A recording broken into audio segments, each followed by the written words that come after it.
Unit 1. Diversity in the Living World. Biology is the science of life forms and life processes. The living world comprises an amazing diversity of living organisms. Early man could easily perceive the difference between inanimate matter and living organisms. Early man defined some of the inanimate matter, wind, sea, fire, etc., and some among the animals and plants. A common feature of all such forms of inanimate and animate objects was a sense of awe or fear that they evoked. The description of living organisms, including human beings, began much later in human history. Societies which indulge in the anthropocentric view of biology could register limited progress in the biological knowledge. Systematic and monumental description of life forms brought in, out of necessity, detailed systems of identification, nomenclature, and classification. The biggest spin-off of such studies was the recognition of the sharing of similarities among living organisms, both horizontally and vertically.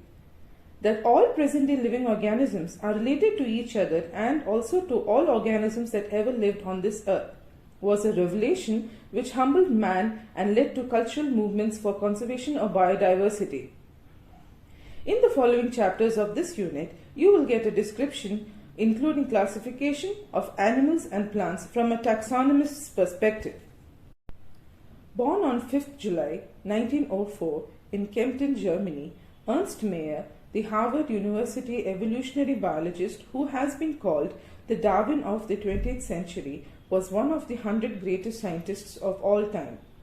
Mayr joined Harvard's Faculty of Art and Sciences in 1953 and retired in 1975, assuming the title Alexander Agassiz Professor of Zoology Emeritus. Throughout his 80-year career, his research spanned ornithology, taxonomy, zoogeography, evolution, systematics, and the history and philosophy of biology. He almost single-handedly made the origin of species diversity the central question of evolutionary biology that it is today. He also pioneered the currently accepted definition of a biological species. Mayr was awarded 3 prizes widely regarded as the Triple Crown of Biology: the Balzan Prize in 1983, the International Prize for Biology in 1994, and the Crafoord Prize in 1999. Mayr died at the age of 100 in the year 2004. Chapter 1. The Living World. How wonderful is the living world! The wide range of living types is amazing. The extraordinary habitats in which we find living organisms, be it cold mountains, deciduous forests, ocean, freshwater lakes, deserts, or hot springs, leave us speechless. The beauty of a galloping horse, of the migrating birds, the valley of flowers, or the attacking shark evokes awe and a deep sense of wonder. The ecological conflict and cooperation among members of a population and among populations of a community, or even the molecular traffic inside a cell, make us deeply reflect on what indeed is life. This question has 2 implicit questions within it. The first is a technical one and seeks answer to what living is as opposed to the non-living, and the second is a philosophical one and seeks answer to what the purpose of life is. As scientists, we shall not attempt answering the second question. We will try to reflect on what is living. 1.1. What is living? When we try to define living, we conventionally look for the distinctive characteristics exhibited by living organisms: growth, reproduction, ability to sense the environment, and mount a suitable response come to our mind immediately as unique features of living organisms. One can add a few more features like metabolism, ability to self-replicate, self-organize, interact, and emergence to this list. Let us try to understand each of these. All living organisms grow. Increase in mass and increase in number of individuals are twin characteristics of growth. A multicellular organism grows by cell division.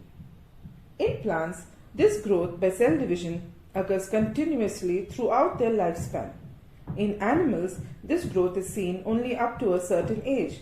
However, cell division occurs in certain tissues to replace lost cells. Unicellular organisms grow by cell division. One can easily observe this in vitro cultures by counting the number of cells under the microscope. In majority of higher animals and plants, growth and reproduction are mutually exclusive events. One must remember that increase in body mass is considered as growth. Non-living objects also grow if we take increase in body mass as a criterion for growth. Mountains, boulders, and sand mounds do grow. However, this kind of growth exhibited by non-living objects is by accumulation of material on the surface. In living organisms, growth is from inside. Growth, therefore, cannot be taken as a defining property of living organisms.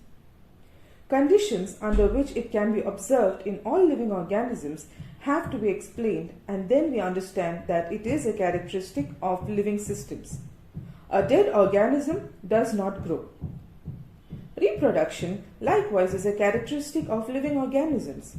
In multicellular organisms, reproduction refers to the production of progeny possessing features more or less similar to those of parents. Invariably and implicitly, we refer to sexual reproduction. Organisms reproduce by asexual means also. Fungi multiply and spread easily due to the millions of asexual spores they produce.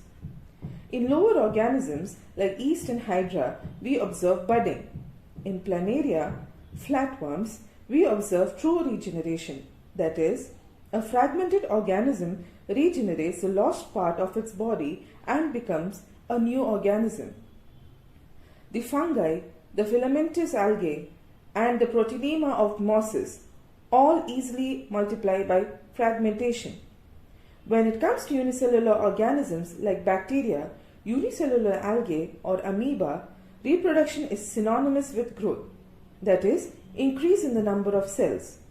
We have already defined growth as an equivalent to increase in cell number or mass. Hence, we notice that in single-celled organisms, we are not very clear about the usage of these two terms, growth and reproduction. Further, there are many organisms which do not reproduce. Mules, sterile worker bees, infertile human couples, etc. Hence, the reproduction also cannot be an all-inclusive defining characteristic of living organisms. Of course, no non-living object is capable of reproducing or replicating by itself. Another characteristic of life is metabolism. All living organisms are made of chemicals. These chemicals, small and big, belonging to various classes, sizes, functions, etc., are constantly being made and changed into some other biomolecules. These conversions are chemical reactions or metabolic reactions. There are thousands of metabolic reactions occurring simultaneously inside all living organisms, be they are unicellular or multicellular. All plants, animals, fungi, and microbes exhibit metabolism. The sum total of all the chemical reactions occurring in our body is metabolism. No non-living object exhibits metabolism. Metabolic reactions can be demonstrated outside the body in a cell-free systems. An isolated metabolic reaction or reactions outside the body of an organism performed in a test tube is neither living or non-living. Hence, while metabolism is a defining feature of all living organisms without exception, isolated metabolic reactions in vitro are not living things but surely living reactions. Hence, cellular organization of the body is a defining feature of life forms. Perhaps the most obvious and technically complicated feature of all living organisms is this ability to sense their surroundings or environment and respond to these environmental stimuli, which could be physical, chemical, or biological. We sense our environment through our sense organs. Plants respond to external factors like light, water, temperature, and other organisms, pollutants, etc. All organisms, from the prokaryotes to the most complex eukaryotes, can sense and respond to environmental cues. Photoperiod affects reproduction in seasonal breeders, both plants and animals. All organisms handle chemicals entering their bodies. All organisms, therefore, are aware of their surroundings. The human being is the only organism who is aware of himself, that is, has self-consciousness. Consciousness, therefore, becomes the defining property of living organisms. When it comes to human beings, it is all the more difficult to define the living state. We observe patients lying in coma in hospitals virtually, supported by machines which replace heart and lungs. The patient is otherwise brain dead. The patient has no self-consciousness. Are such patients who never come back to life living or non-living? In higher classes, you will come to know that all living phenomena are due to underlying interactions. Properties of tissues are not present in the constituent cells but arise as a result of interactions among the constituent cells. Similarly, properties of cellular organelles are not present in the molecular constituents of the organelle but arise as a result of interactions among the molecular components comprising of the organelle. These interactions result in emergent properties at a higher level of organization. This phenomenon is true in the hierarchy of organizational complexity at all levels. Therefore, we can say that living organisms are self-replicating, evolving and self-regulating interactive systems capable of responding to external stimuli. Biology is the story of life on Earth. Biology is the story of evolution of living organisms on Earth. All living organisms, present, past and future, are linked to one another by the sharing of the common genetic material, but to varying degrees. 1.2. Diversity in the living world. If you look around you, will see a large variety of living organisms, be it potted plants, insects, birds, your pets, or other animals and plants. There are also several organisms that you cannot see with your naked eye, but they are all around you. If you were to increase the area that you would make observations in, the range and variety of organisms that you see would increase. Obviously, if you were visiting a dense forest, you would probably see a much greater number and kinds of living organisms in it. Each different kind of plant, animal, or organism that you see represents a species. The number of species that are known and described range between 1.7 to 1.8 million. This refers to biodiversity, or the number and types of organisms present on Earth. We should remember here that as we explore new areas and even old ones, new organisms are continuously being identified. As stated earlier, there are millions of plants and animals in the world. We know that the plants and animals in our own area by their local names. These local names would vary from place to place or even within a country. Probably you would recognize the confusion that would be created if we did not find ways and means to talk to each other to refer to organisms we are talking about. Hence, there is a need to standardize the naming of living organisms such that a particular organism is known by the same name all over the world. This process is called nomenclature. How obviously, nomenclature or naming is only possible when the organism is described correctly and we know to what organism the name is attached to. This is identification. In order to facilitate the study, number of scientists have established procedures to assign a scientific name to each known organism. This is acceptable to biologists all over the world. For plants, scientific names are based on agreed principles and criteria, which are provided in International Code for Botanical Nomenclature, ICBN. You may ask, how are animals named? Animal taxonomists have evolved International Code of Zoological Nomenclature, ICZN. The scientific names ensure that each organism has only one name. Description of any organism should enable the people in any part of the world to arrive at the same name. They also ensure that such a name has not been used for any other known organism. Biologists follow universally accepted principles to provide scientific names to known organisms. Each name has two components, the generic name and the specific epithet. This system of providing a name with two components is called binomial nomenclature. This naming system given by Carolus Linnaeus is being practiced by biologists all over the world.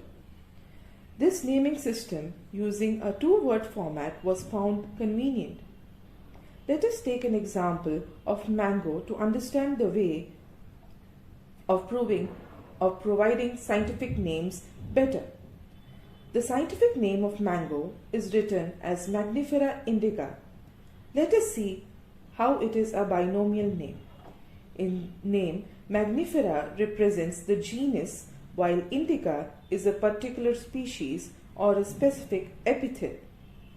Other universal rules of nomenclature are as follows. Point 1. Biological names are generally in Latin and written in italics. They are Latinized or derived from Latin irrespective of their origin. Point 2. The first word in a biological name represents the genus, while the second component denotes the specific epithet. Point 3. Both the words in a biological name, when handwritten, are separately underlined or printed in italics to indicate their Latin origin. Point 4. The first word denoting the genus starts with a capital letter, while the specific epithet starts with a small letter. It can be illustrated with the example of Magnifera indica. Name of the author appears after the specific epithet, that is, at the end of the biological name, and is written in an abbreviated form. Example, Magnifera indica, Linn. It indicates that this species was first described by Linnaeus. Since it is nearly impossible to study all living organisms, it is necessary to devise some means to make this possible. This process is called classification. Classification is the process by which anything is grouped into convenient categories based on some easily observable characters. For example, we can easily recognize groups such as plants or animals or dogs, cats or insects. The moment we use any of these terms, we associate certain characteristics with the organisms in that group. What image do you see when you think of a dog? Obviously, each one of us will see dogs and not cats. Now, if we were to think Alsatians, we know what we are talking about. Similarly, suppose we were to say mammals. You would of course think of animals with external ears and body hair. Likewise, in plants, if we try to talk of wheat, the picture in each of our minds will be of wheat plants, not of rice or any other plant. Hence, all these dogs, cats, mammals, wheat, rice, plants, animals, etc. are convenient characteristics we use to study organisms. The scientific term for these categories is called taxa. Here you must recognize that taxa can indicate categories at very different levels. Plants also form a taxa. Wheat is also a taxa. Similarly, animals, mammals, dogs are all taxa. But you know that a dog is a mammal and mammals are animals. Therefore, animals, mammals and dogs represent taxa at different levels. Hence, based on characteristics, all living organisms can be classified into different taxa. This process of classification is taxonomy. External and internal structure, along with the structure of a cell, development, process and ecological information of organisms are essential and form the basis of modern taxonomic studies. Here, characterization, identification, classification, and nomenclature are the processes that are basic to taxonomy. Taxonomy is not something new. Human beings have always been interested in knowing more and more about the various kinds of organisms, particularly with reference to their own use. In early days, human beings needed to find sources for their basic needs of food, clothing, and shelter. Hence, the earliest classifications were based on the uses of various organisms. Human beings were, since long, not only interested in knowing more about different kinds of organisms and their diversities, but also relationships among them. This branch of study was referred to as systematics. The word systematics is derived from the Latin word systema, which means systematic arrangement of organisms. Linnaeus used Systema Naturae as the title of his publication. The scope of systematics was later enlarged to include identification, nomenclature, and classification. Systematics takes into account evolutionary relationship between organisms. 1.3 Taxonomic categories. Classification is not a simple single-step process but involves a hierarchy of steps in which each step represents rank or category. Since the category is a part of overall taxonomic arrangement, it is called the taxonomic category, and all categories together constitute the taxonomic hierarchy. Each category, referred to as a unit of classification, in fact represents a rank and is commonly termed as taxon. Taxonomic categories and hierarchy can be illustrated by an example. Insects represent a group of organisms sharing common features like 3 pairs of jointed legs. It means insects are recognizable concrete objects which can be classified and thus were given a rank or a category. Can you name other such groups of organisms? Remember, groups represent category. Category further denotes rank. Each rank or taxon, in fact, represents a unit of classification. These taxonomic groups, categories, are distinct biological entities and not merely morphological aggregates. Taxonomical studies of all known organisms have led to the development of common categories such as kingdom, phylum, or division. For plants, class, order, family, genus, and species. All organisms, including those in plant and animal kingdoms, have species as the lowest category. Now the question you may ask is, how to place an organism in various categories? The basic requirement is the knowledge of characters of an individual or a group of organisms. This helps in identifying similarities and dissimilarities among the individuals of the same kind of organisms as well as of other kinds of organisms. 1.3.1 Species. Taxonomic studies consider a group of individual organisms with fundamental similarities as a species. One should be able to distinguish one species from the other close related species based on the distinct morphological differences. Let us consider Magnifera indica, Solanum tuberosum, and Panthera leo.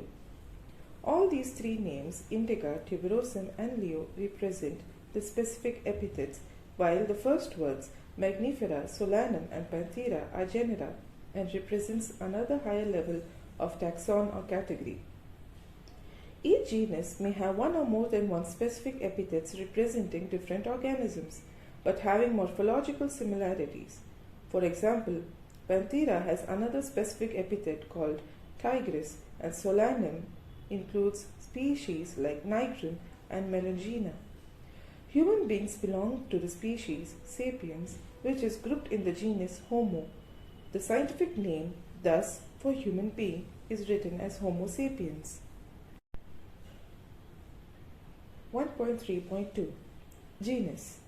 Genus comprises a group of related species which has more characters in common in comparison to species of other genera. We can say that genera are aggregates of closely related species. For example, potato and brinjal are two different species but both belong to the genus Solanum. Lion, Panthera leo, and leopard, Panthera pardus, and tiger, Panthera tigris, with several common features, are all species of the genus Panthera.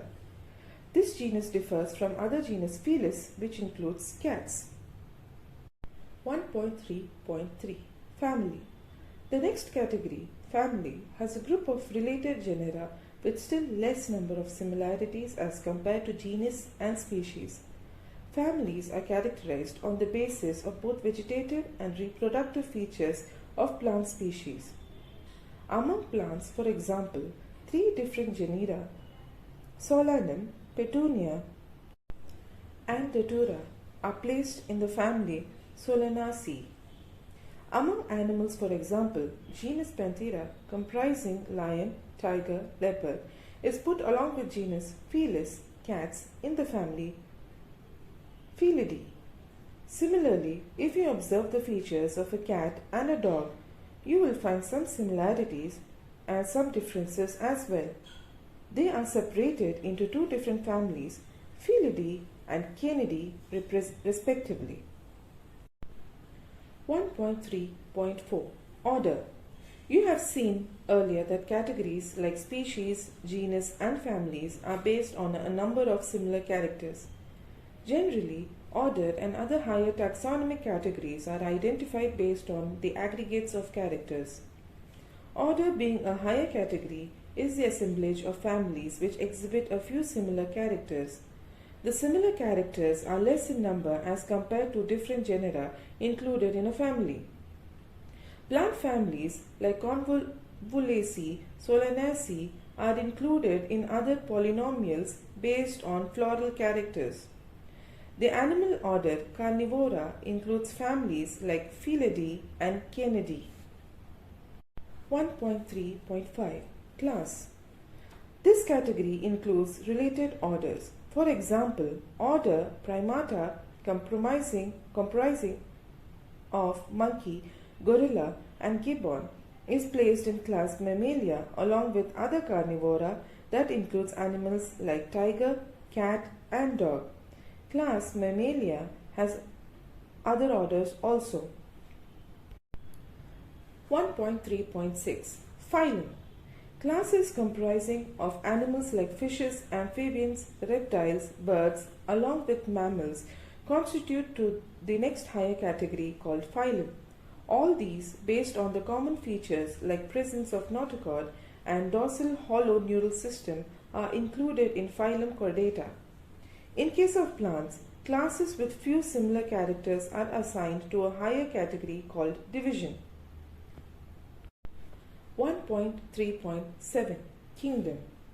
All animals belonging to various phyla are assigned to the highest category called Kingdom Animalia in the classification system of animals. The Kingdom Plantae, on the other hand, is distinct and comprises of all plants from various divisions. Henceforth, we will refer to these two groups as animal and plant kingdoms. The taxonomic categories from species to kingdom have been shown in ascending order, starting with species in figure 1.1. These are broad subcategories.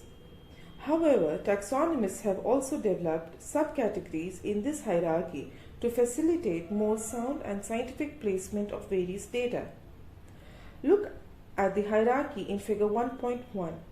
Can you recall the basis of arrangement? Say, for example, as we go higher from species to kingdom, the number of common characteristics go on decreasing. Lower the taxa, more are the characteristics that the members within the taxon share. Higher the category, greater is the difficulty of determining the relationship to the other taxa at the same level. Hence, the problem of classification becomes more complex. Figure 1.1. Taxonomic categories showing hierarchical arrangement in ascending order. Species, genus, family, order, class, phylum or division, kingdom. Table 1.1 indicates the taxonomic categories to which some common organisms like housefly, man, mango and wheat belong. Table 1.1 Organisms with their taxonomic categories. Columns: common name, biological name, genus, family, order, class, phylum or division. Row 1. Common name, man, biological name, Homo sapiens, genus, Homo, family, Hominidae, order, Primata, class, Mammalia, phylum or division, Chordata. Number 2. Common name, housefly, biological name, Musca domestica, genus, Musca, family, Muscidae, order, Diptera, class, Insecta, phylum or division, Arthropoda. Common name, mango, biological name, Magnifera indica, genus, Magnifera, family, Anacardiaceae, order, Sapindae, class, Dicotyledone, phylum or division, Angiospermae. Common name, wheat, biological name, Triticum aestivum, genus, Triticum, family, Poaceae, order, Poles, class, Monocotyledone, phylum or division, Angiospermae. 1.4 Taxonomical aids. Taxonomic studies of various species of plants, animals and other organisms are useful in agriculture, forestry, industry and in general in knowing our bioresources and their diversity. These studies would require correct classification and identification of organisms. Identification of organisms requires intensive laboratory and field studies. The collection of actual specimens of plant and animal species is essential and is the prime source of taxonomic studies. These are also fundamental to studies and essential for training in systematics. It is used for classification in an organism, and the information gathered is also stored along with the specimens. In some cases, the specimen is preserved for future studies. Biologists have established certain procedures and techniques to store and preserve the information as well as the specimens. Some of these are explained to help you understand the usage of these aids. 1.4.1 Herbarium. Herbarium is a storehouse of collected plant specimens that are dried, pressed and preserved on sheets. Further, these sheets are arranged according to a universally accepted system of classification. These specimens, along with their descriptions on herbarium sheets, become a storehouse or repository for future use. Refer figure 1.2.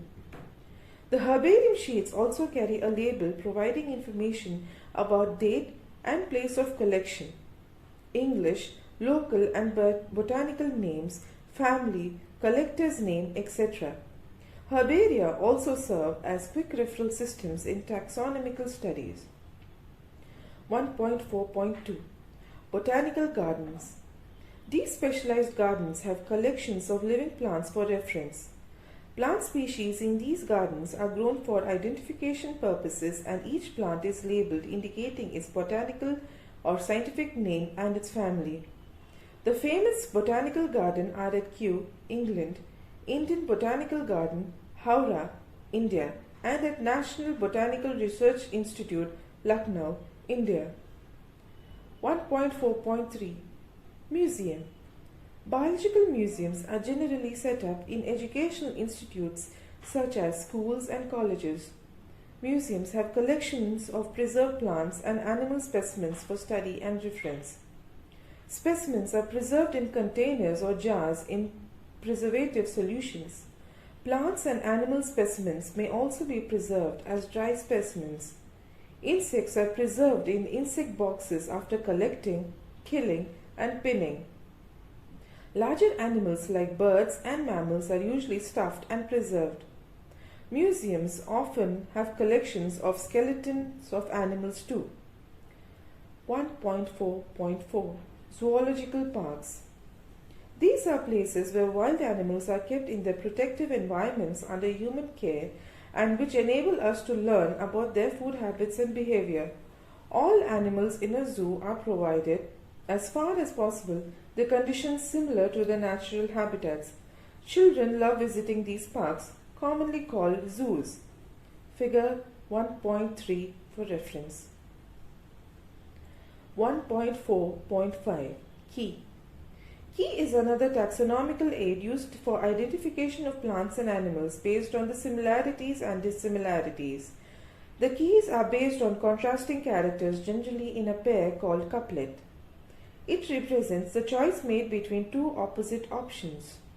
The result in acceptance of only one and rejection of the other. Each statement in a key is called a lead. Separate taxonomic keys are required for each taxonomic category such as family, genus, and species for identification purposes. Keys are generally analytical in nature. Flora, manuals, monographs, and catalogs are some other means of recording descriptions. They also help in correct identification. Flora contains the actual account of habitat and distribution of plants of a given area. These provide the index to the plant species found in a particular area. Manuals are useful in providing information for identification of names of species found in an area. Monographs contain information on any one taxon. Summary. The living world is rich in variety. Millions of plants and animals have been identified and described, but a large number still remains unknown.